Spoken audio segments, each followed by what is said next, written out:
Hi everyone, today we're going to explore a crazy theory that basically suggests that San Francisco was nuclear bombed in 1906.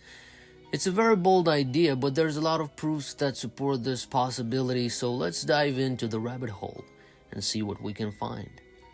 Every single event where the term firestorm appears in the description seems to have the same ending, and the narrative is constant. Either an earthquake or a regular fire occurs first. Then this unexplained firestorm forms. These firestorms consistently cause as much destruction as the Hiroshima and Nagasaki nuclear bombings. Finally, there is this miraculous construction boom, and within 2 to 3 years, thousands of multistory buildings appear out of nowhere. Sometimes they appear out of nowhere within a year. Of course, back then, nobody knew how to construct straightforward, inexpensive structures. Therefore, they were inevitably restricted to building enormous Beaux-Arts structures of UNESCO Heritage calibre quickly. Chicago, Baltimore, Jacksonville, Ottawa, Patterson, Boston, Portland, Toronto, Spokane, St. John, Lisbon, and other cities all experienced the exact same firestorm disasters. There is a reason why these other events are spaced out in time. The 1906 San Francisco earthquake, with an estimated moment magnitude of 7.9, was officially described as having occurred at 5:12 a.m. on April 18 along the coast of Northern California. The city soon experienced devastating fires that raged for several days. As a result, over 80% of San Francisco was destroyed and up to 3,000 people perished. The first that erupted after the earthquake were even more destructive than the earthquake and its aftershocks. According to estimates, the subsequent fires were to blame for up to 90% of the overall destruction.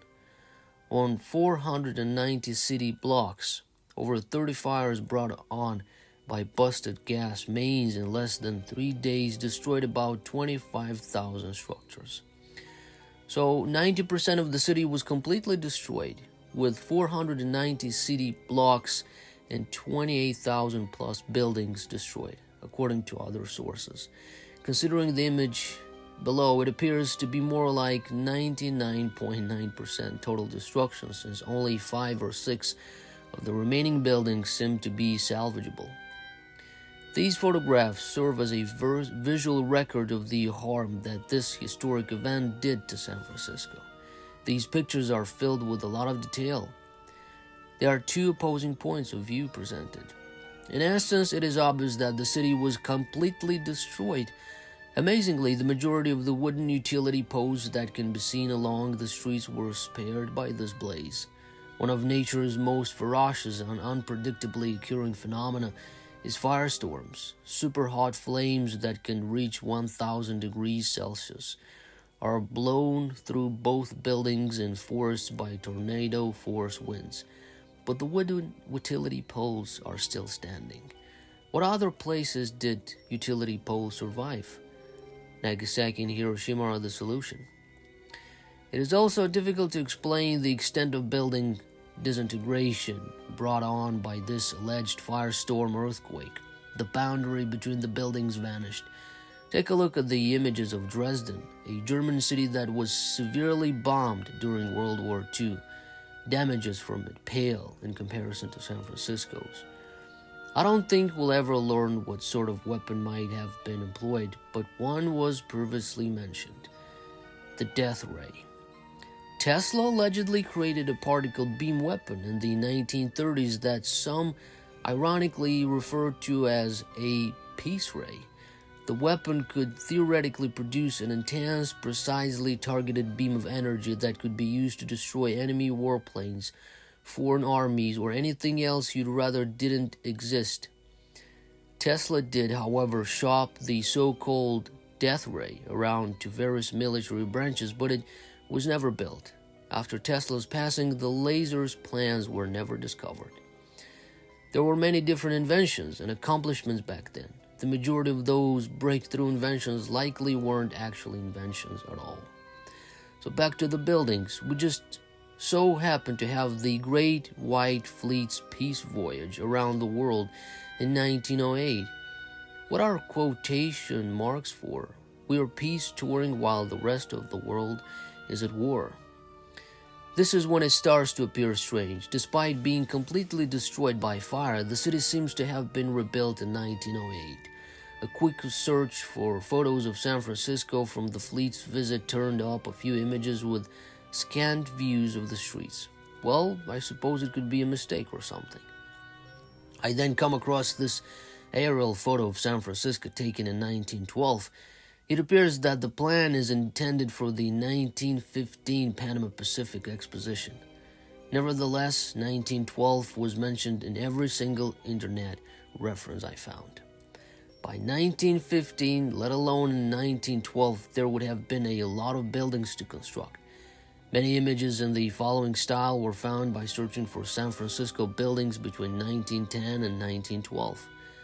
I'm not going to count the buildings on the 1912 panoramic view, but when you factor in the more than 28,000 plus destroyed, it is obvious that we are talking about well over 10,000 buildings.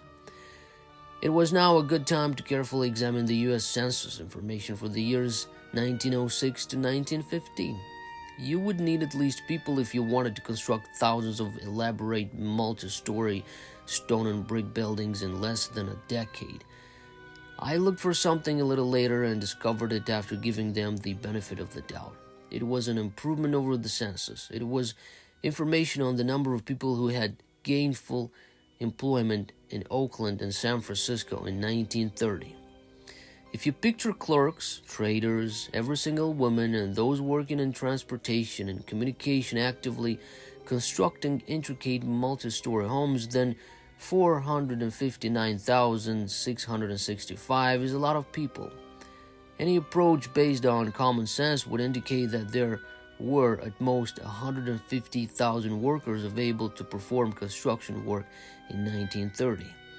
This is a bit on the opulent side. Let's go back to 1906 to see how much smaller this number was. And if you subtract those who had no idea how to create architectural wonders, I'm afraid our numbers would be very low. Additionally, they could not rely on Seattle-based construction workers. Those men were allegedly hard at work constructing the Alaska-Yukon Pacific Exposition. These expositions were popular at the time. The entire city full of buildings is not going to appear out of thin air by simply saying the words construction boom. However, during the second half of the 19th century and the first 10-15 years of the 20th century, such cities began to spring up everywhere. It literally takes 5 to 7 people, 12 to 18 months to finish a structure like the one above, inside and out, which is absurd. This time, the rebuilding effort in San Francisco following the earthquake was successful in including the non-essential complex below. How many of the buildings in this image above do you think still stand today?